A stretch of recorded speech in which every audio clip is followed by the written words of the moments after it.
Ya está con nosotros nuestro primer invitado, el doctor Javier Díez Villa, a quien le decimos buenas noches. ¿Qué tal, doctor? Gracias por estar acá. ¿Qué tal, Mónica? Buenas noches.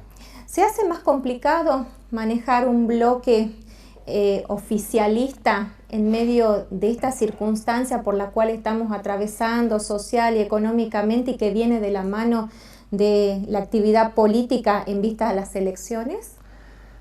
Sí, digamos que siempre las elecciones contaminan un poco la actividad legislativa, eso ocurre, pero bueno, quienes por ahí estamos hace tiempo en política sabemos que es algo que se da con naturalidad y tratamos de llevarlo de la mejor manera posible.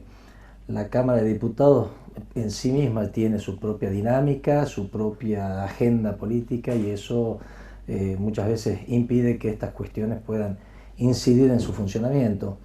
Y sobre todo, mira, te tengo que decir que con la pandemia y la virtualidad y la necesidad de trabajar virtualmente tanto en comisiones como en la sesión en sí, ha permitido que no se resiente esa labor legislativa, entonces nadie tiene excusa para decir no llego, no puedo participar de la reunión de comisión y el Zoom lo tenés en el celular, así que nadie tiene excusa para no trabajar y esa ha sido una de las experiencias positivas que nos ha dejado la pandemia a nivel legislativo. Se ha trabajado muy fuertemente, tanto en calidad como en cantidad de proyectos que se han analizado, cantidad de reuniones que hemos tenido los diputados y con funcionarios de distintos ámbitos. Creo que eso ha sido positivo en este contexto tan negativo de pandemia. Finalmente, ustedes han propuesto como auditor de la provincia al licenciado y contador Javier Cancinos. Sí.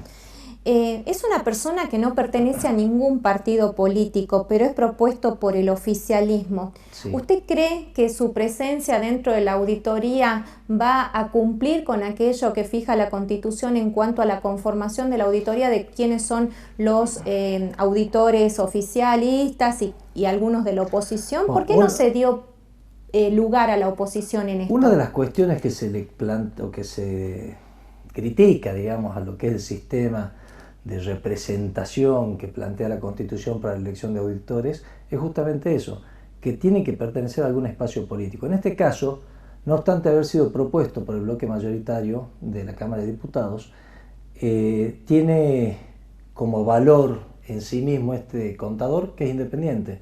No es hijo de nadie, no es pariente de nadie, no es ahijado político de nadie, de manera que tiene la independencia que debería tener cualquier auditor que quiera desempeñar ese rol. Así sorprende, ¿no?, que haya surgido el nombre de él en estos tiempos justamente por las circunstancias que vivió Javier Cancinos en estos últimos 4 años. ¿Cómo se propone el nombre de Javier Cancinos? Insisto, lo propuso el bloque mayoritario, no surgió principalmente en nuestro bloque, pero a ver, cuando llegó el nombre, la nominación y vimos los antecedentes, es una persona que tiene máster en auditoría gubernamental, es una persona que se ha formado en los aspectos, digamos, contables de auditoría, entonces tiene los requisitos formales y técnicos para cumplir y desempeñar ese rol. Creo que ese otro análisis que se hace vinculado a la desgracia que le tocó vivir me parece que es un análisis muy poco serio y hasta te diría desleal y de mala fe.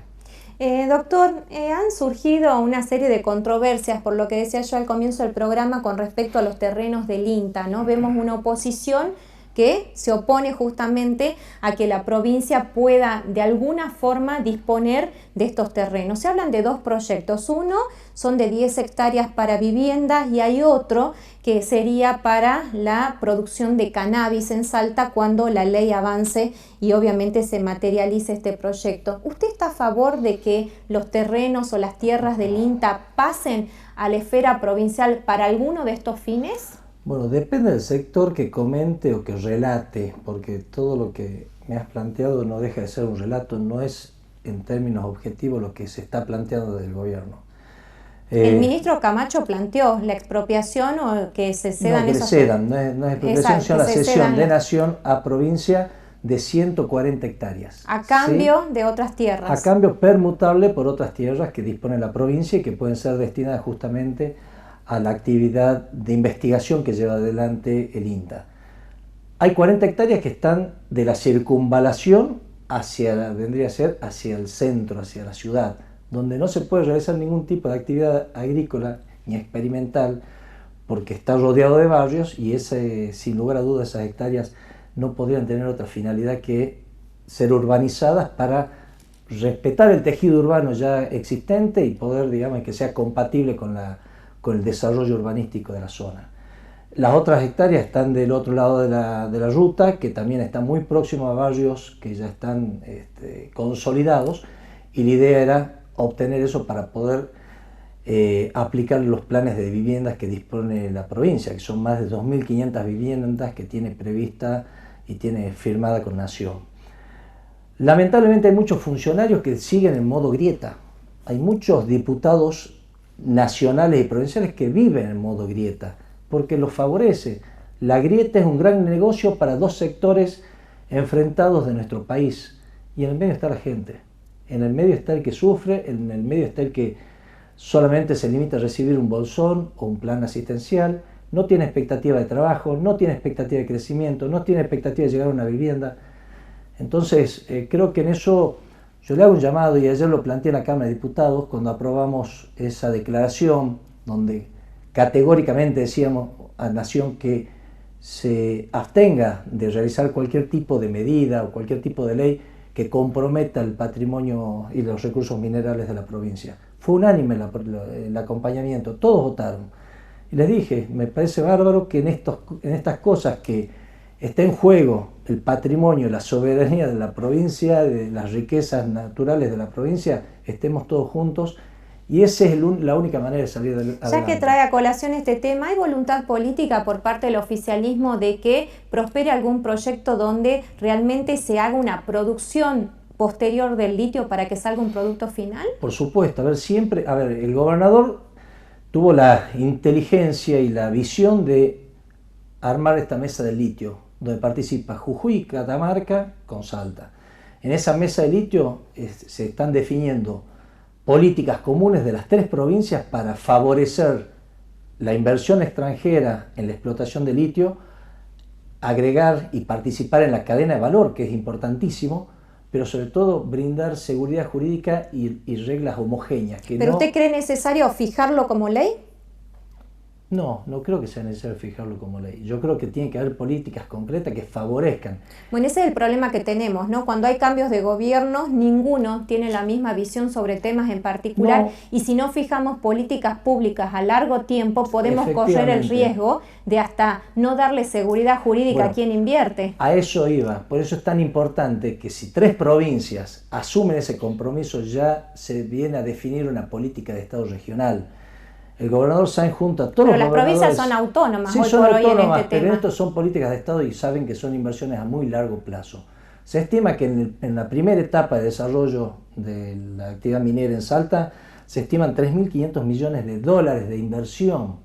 De modo que si a eso le sumamos el desarrollo de la actividad minera, más si se puede lograr agregar valor a esa materia prima, estamos hablando de muchísimo dinero que se va a invertir y muchísima mano de obra que se va a generar. En eso sí, y así lo establece también el acta firmada de la Mesa del Litio, con la participación de Nación como socio estratégico para generar justamente las condiciones para que estas empresas puedan, les sea apetecible poner una fábrica de baterías, por ejemplo, o un proceso que obtenga otro derivado del litio que también tiene valor comercial. Pero depende de ese trabajo mancomunado y a largo plazo. Vos me decías que no hay muchas políticas a largo plazo.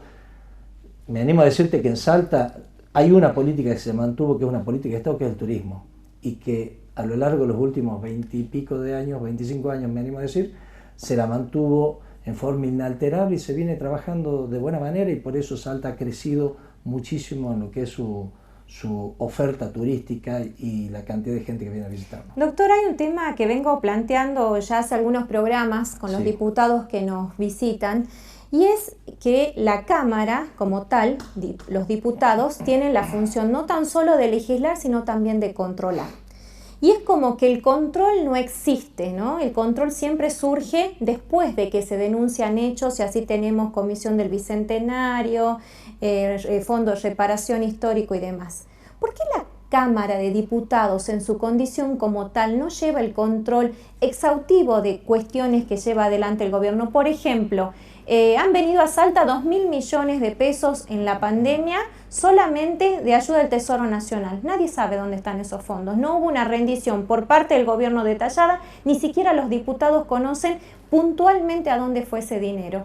No, a ver, lo que ingresó el año pasado en concepto de ayuda COVID, que es la denominación que se le dio, va a venir en la rendición de cuentas que se presenta ahora en agosto. En agosto se presenta la cuenta general del ejercicio del año 2020 y allí se va a analizar y está desagregado cuál es el destino que se le dio a cada fondo. No comparto que no se esté controlando. Cada vez que de la oposición o del oficialismo se convocó... O sea, el control es una vez que llega la cuenta general del ejercicio. Claro, si no seríamos un cogobierno, imagínense, y estaríamos sentados al lado del ministro de Economía viendo qué orden de pago libra. No se puede. Lo que tenemos que controlar es que la cuenta general del ejercicio presente razonablemente el balance de cuáles son... Pero esos fondos no son... no se rinden, ¿no? No, nada tienen que ver con el presupuesto. No, sí se rinden. Cuando se firmaron los distintos fondos fiduciarios con Nación, pusieron muchas condiciones. No destinarlo a pago de sueldos, no destinarlo a gastos superfluos, sino solamente era tema COVID y fortalecimiento de algunos aspectos esenciales del gobierno. Usted me dice entonces que en agosto vamos a conocer ese detalle. En agosto detalle. Tiene que llegar la cuenta general del ejercicio del año 2020 y ahí vamos a saber. Ahora, quien tiene que controlar también es la Auditoría General de la provincia. Sí, pero ese hace un control posterior a la ejecución del gasto. Está bien, pero es importante que lo haga. Doctor, este año le toca una campaña tranquila, digamos, ¿no? Llamó poderosamente la atención que usted, siendo el presidente de la bancada justicialista, no vaya a ser candidato. Sí. ¿Cómo vive esto, teniendo en cuenta que usted era un hombre de la política, que empezaba a postularse para que la gente le dé su apoyo y hoy no está en esa carrera? Bueno, a ver, son decisiones que a uno lo exceden. Muchas veces lo que uno quiere no se da con las decisiones o los esquemas, los diseños electorales que se manejan. Y lo tomo con mucha tranquilidad. Yo soy un convencido que no hay imprescindibles. El cementerio está lleno de imprescindibles. Nadie es imprescindible. Muchos decían, se va Godoy de la Cámara de Diputados de la Presidencia. Sigue funcionando la Cámara de Diputados, se sigue trabajando. Y así tantos otros Pero las personas marcan estilos de trabajo y jerarquizan, o bien, o no, digamos... o nos acostumbramos, bueno. o nos anestesiamos. No todo lo que dure el tiempo siempre es bueno. Entonces, no, por eso ni yo todo digo, lo que se hace está bien tampoco. Tampoco. Por eso digo, en ese caso, en mi caso personal, bueno, lo tomo, siempre existe nuevas expectativas, nuevas posibilidades, uno puede acompañar desde algún otro lugar, uno se siente capaz como para poder hacer un aporte y de lo contrario, no, haré un paso acostado y trabajaré en mi estudio. Y si tuviera que elegir entre ser legislador y tener un cargo ejecutivo, ¿dónde se siente más cómodo? La verdad que me gustan los dos, siempre me gustaron los dos lugares. Me tocó ser legislador a instancia de una propuesta de participar en una elección, paso previamente y salir candidato después en la general, salir electo, digamos, en la general. Pero no, en la parte ejecutiva a mí me gusta y también siempre lo vi como buena, me gustaría, digamos. Pero bueno, no depende de uno, hay cosas que se dan con el tiempo o no, e insisto, acá uno tiene que acompañar desde el lugar que puede y que también el perfil de uno sirva, si no, para ocupar cargos y calentar un asiento a mí no me gusta. ¿Cuál rol es más incómodo, ser oficialista o ser oposición? Y ser oposición es más fácil destruir que construir siempre, ¿sí? Y ser oficialista depende de cuál sea la performance del gobernador o del gobierno.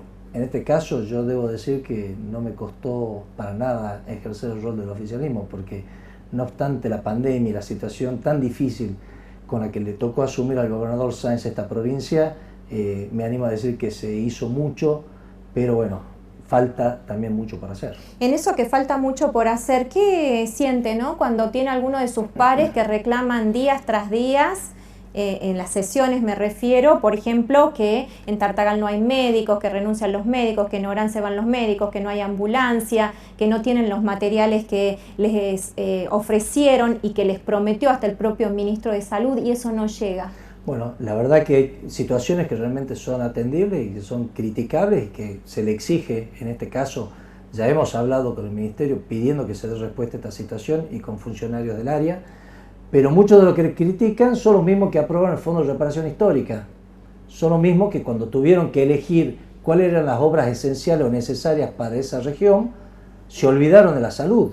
De 200 obras que estaban previstas para el Fondo de Reparación Histórica, solamente 16 estaban destinadas al servicio de salud. Eso le iba a decir, ni siquiera se hicieron algunas. No, se hicieron unos puestitos de salud en algunos lugares, pero totalmente deficitarios. Fíjese, ahora el gobernador Sáenz empezó la obra del Centro de Recuperación Nutricional en Santa Victoria Este.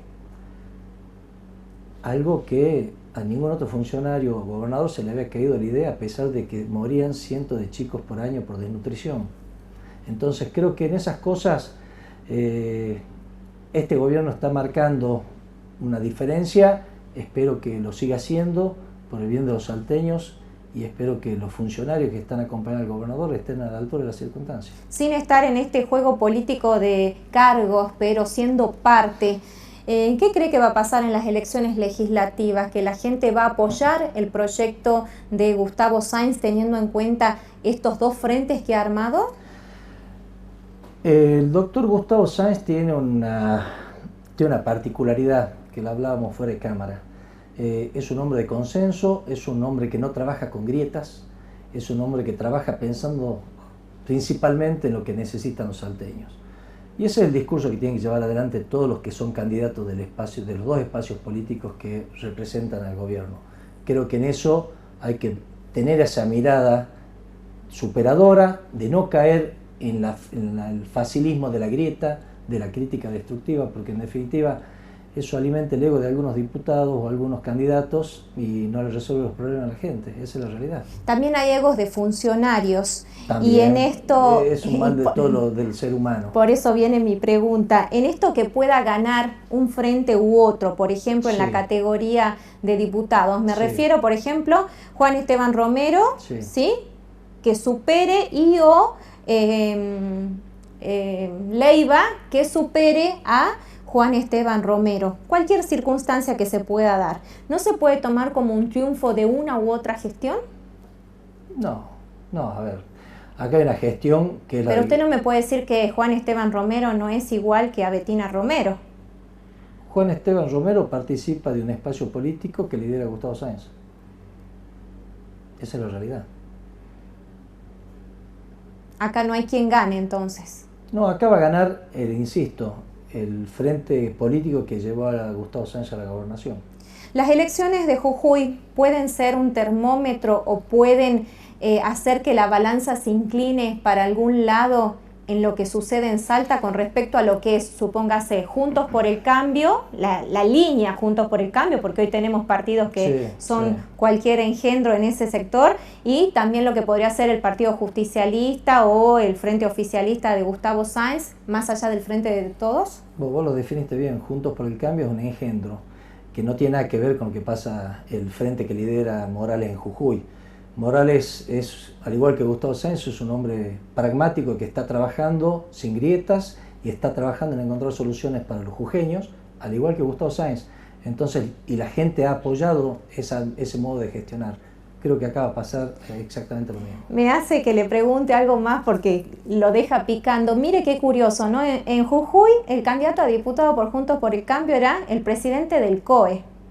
No sabía. Hoy era un hombre totalmente desconocido de la política, que vino Morales y lo puso de candidato y sacó más del 40% de los votos. Y acá en Salta tenemos a un presidente del COE que se está yendo del COE. Es que es un error pensar que los votos que obtuvo ese candidato en Jujuy era por su función de presidente del COE. No. Sí tiene que ver, diputado. No, porque allí, insisto, la gente está votando una gestión. Porque está identificado. Pero también hay una persona por detrás. No, pero insisto, acá el gobierno de Jujuy entiendo que ha plasmado en esa lista en ese listado de candidatos su gestión. Entonces, no, yo creo que eso no tiene. O sea nada que en ver. Salta la gente va a votar fuerzas políticas y no personas. Va a votar el espacio político que en este caso acompañan a la gestión del doctor Gustavo ¿Y Sánchez. cómo hago para elegir entre David Leiva y Juan Y Esteban justamente, Romero? ahí hay una generosidad por parte del gobierno, le dio las opciones para que elija. Doctor, muchísimas gracias por su tiempo. Gracias, Mónica. Lo traté bien, ¿no? Más o menos. Más o menos, bueno, usted que se me queja. Hacemos una pausa y ya volvemos.